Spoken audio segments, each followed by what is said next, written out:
अमर astrology में आपका स्वागत है दोस्तों। मैं हूं अमर सिंह चौहान।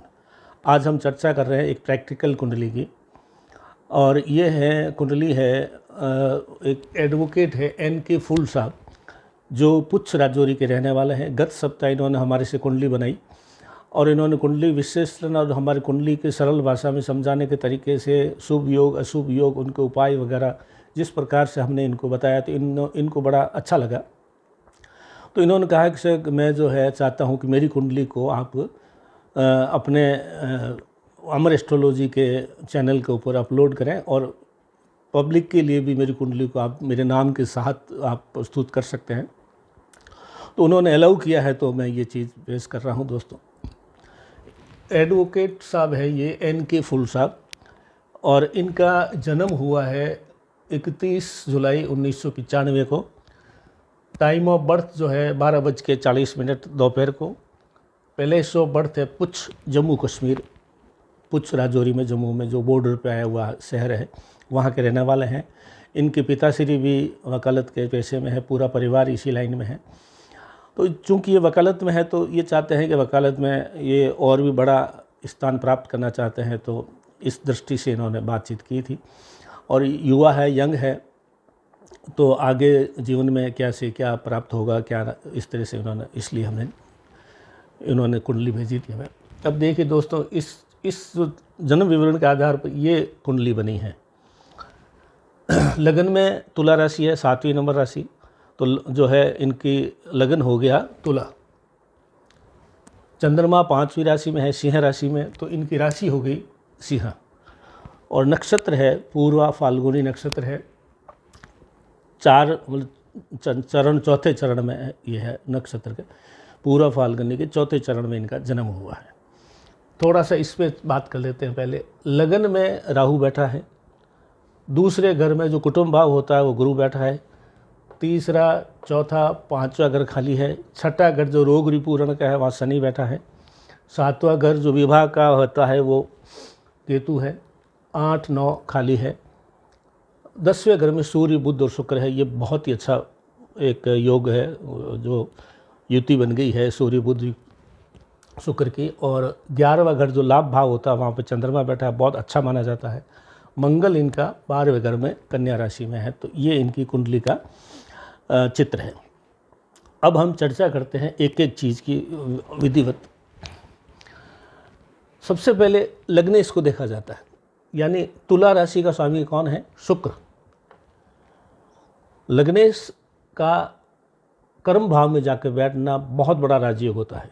किसी का लग्नेश अगर इस कर्म भाव में 10th हाउस में जाकर बैठता है तो बहुत बड़ा योग बनता है। और ये शुक्र जो है बुध के साथ में लक्ष्मी नारायण योग बना रहा है। शुक्र और बुध से लक्ष्मी नारायण योग बनता है। लक्ष्मी और नारायण मतलब विष्णु भगवान। तो लक्ष्मी नारायण योग में आदमी जो है लक्ष्मी और विष्णु का मेल हो जाता है। फिर उस व्यक्ति को क्या चाहिए जीवन में? धन दौलत, भवन भूमि, वाहन, नौकर चाकर, सोना चांदी सब मिलता है। तो लग्नेश यहाँ बैठना पहला राजयोग। और लग्नेश शुक्र के साथ बुध की युति बनती है, तो ये दूसरा जो है राजयोग बन गया, योग बन गया, शुभ योग बन गया। फिर है सूर्य बैठा है यहाँ पे।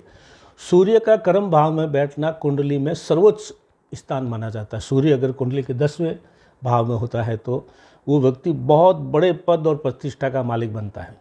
ये NK फूल साहब अगर चाहें तो UPSC के एग्ज़ाम में भी सफलता प्राप्त कर सकते हैं, IAS और IPS के रूप में भी। और अगर ये जिस लाइन में अभी है एडवोकेट है, तो इस लाइन में अगर ये कोशिश करते हैं तो इनको जो है मजिस्ट्रेट, न्यायाधीश, जज बनने के बहुत बहुत अच्छे चांसेस है। शनि, अच्छा फिर आ गया बुधादित्य योग। बता दिया मैंने। सूर्य और बुध से बुधादित्य योग भी बन गया। सूर्य यहाँ अच्छा माना जाता है। बुधादित्य योग में आदमी तेजवान होता है, कीर्तिवान होता है, और बुध जो है कुशाग्र बुद्धि और हाजी जवाब बनाता है। तो वकालत के पेशे में ये बहुत काम का योग है। बुधादित्य योग जो है बुद्धि होती है और तर्क प्रस्तुत करने में बहुत माहिर होता है वो आदमी, ये यहाँ पे बनता है। गुरु कुटुंब भाव में बैठा है, ये यहाँ का कारक है गुरु।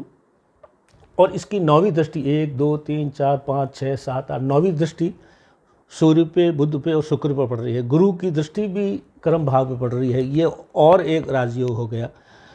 3 अच्छे ग्रह बैठे हैं यहाँ पे और गुरु की दृष्टि भी पड़ रही है। तो आप देखिए कितना शानदार गुरु भी पद, प्रतिष्ठा, गरिमा, गौरव, वरिष्ठता, विद्वता, यशस सब देता है। तो ये एक और इनके हो गया। फिर है शनि छठे भाव में बैठा है यहाँ पे। छठे भाव कौन सा होता है? रोग, रिपु और ऋण का या कोर्ट कचहरी का। तो शनि यहाँ पे इस घर का स्वामी होकर यहाँ बैठा है और ये कोर्ट कचहरी के लाइन में ही है, वकील है। तो ये हमेशा सदा इनकी जीत होगी और इनके पास जो आने वाले जो है जो अपील या इनके द्वारा जो कोर्ट में मुकदमे पेश करेंगे कोई भी आदमी, तो वो मुकदमा भी ये वकील साहब भी जीतेंगे। जो इनके जो फरीक हैं, जो प्रार्थी है, जो वो भी सफलता प्राप्त करेंगे। शनि का यहाँ बैठना कोर्ट कचहरी में शत्रुओं का नाश करता है और जो है कोर्ट कचहरी में विजय दिलवाता है। तो ये एक बहुत बड़ा राजयोग है। चूँकि ये वकालत के धंधे में है, आगे मान लो वरिष्ठ वकील भी बनते हैं या मजिस्ट्रेट या न्यायाधीश बनते हैं, तो ये हमेशा इनको कोर्ट में सफलता दिलवाएगा शनि। फिर है चंद्रमा 11वें घर में बैठना और चंद्रमा इस घर का स्वामी, चंद्रमा जो है इस घर का स्वामी है। 4 नंबर का मालिक चंद्रमा होता है, वो लाभ भाव में बैठा है और लाभ भाव का स्वामी सूर्य यहाँ बैठा है और भाग्य भाव का स्वामी बुध यहाँ बैठा है। आप देखिए कितना सुंदर राजयोग बन रहा है।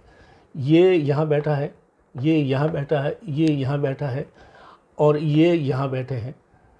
ये इतना शानदार योग है। पद, प्रतिष्ठा, धन, रुपया, पैसा, यश सब दिलवाते हैं। ये ज़बरदस्त योग बना हुआ है। इसको ऐसा कुंडली में योग बहुत कम ऐसा मिलता है।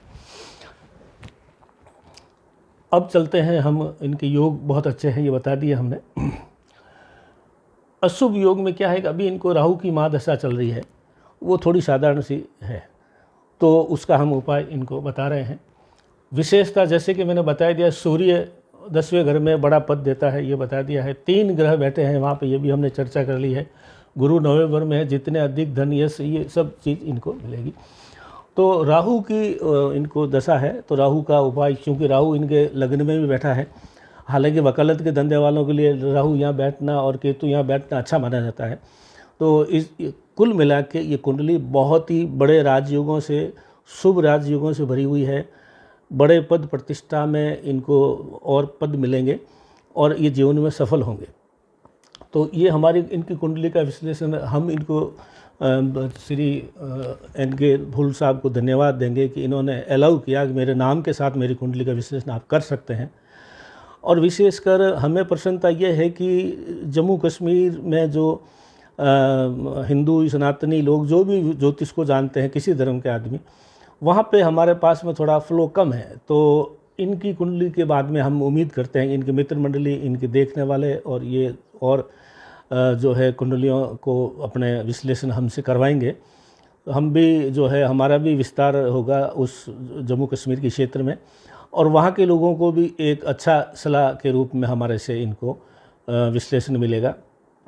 तो आज एन के फूल साहब को धन्यवाद और समस्त पुछ और राजौरी और वो जो जम्मू कश्मीर के नागरिकों को ये हमारी तरफ से शुभकामनाएं हैं कि आप लोग जो है सुखी रहें, स्वस्थ रहें और देश के जो विकास में सब लोग भागीदारी करें। और पुनः इनके फूल साहब को धन्यवाद दोस्तों, इनकी कुंडली का विश्लेषण किया। अमर एस्ट्रोलॉजी में आज इतना ही, हमें आज्ञा दीजिए।